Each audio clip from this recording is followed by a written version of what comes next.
అన్నిటికీ యూస్ఫుల్ అండి. ఈ రసం ఒక్కటి చేసుకొని పెట్టుకుంటే లైఫ్ సెట్ అయిపోతుంది, అంటే హెల్దీగా. సో అలాంటి మునగచారు ఎలా పెట్టాను, ఇందులో ఏమేమి వేసాను, ఎలా చేశాను. ముందు ఒక ప్రెషర్ కుక్కర్ తీసుకొని అందులో 2 ములక్కాయలు, 2 టమాటాలు, 4 పచ్చిమిర్చి, కొంచెం చింతపండు, కొంచెం కందిపప్పు, ఇంకా వాటర్ అన్నీ వేసి ఒక 4-5 విజిల్స్ రానిచ్చానండి. తర్వాత దాన్ని మెత్తగా స్మాష్ చేసి గుజ్జు మొత్తం తీసేసుకున్న, పిప్పి వదిలేసాను. ఆ తర్వాత అదే పాన్ తీసుకొని మంచిగా గీ తాలింపు వేసుకొని మినపప్పు, శనగపప్పు, ఆవాలు, జీలకర్ర, కరివేపాకు, ఇంగువ, ఎండుమిరపకాయలు, ఇంకా మెంతి పిండి కూడా యాడ్ చేశాను. తాలింపు అయిపోయిందా, మంచిగా మనం చేసి పెట్టుకున్న జ్యూస్ యాడ్ చేసేసాను.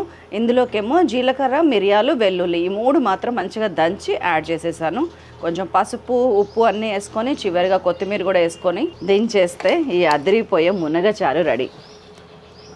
ఎన్ని జబ్బులకి ఫుల్ స్టాప్ పెట్టచ్చు అంటే అది మీ ఇష్టం, ఎన్నిసార్లు చేస్తే అన్నిసార్లు. ఉండనా మరి, ఫుల్ వీడియో సైలాస్ కిచెన్లో స్ట్రీమ్ అవుతుంది, చూడండి.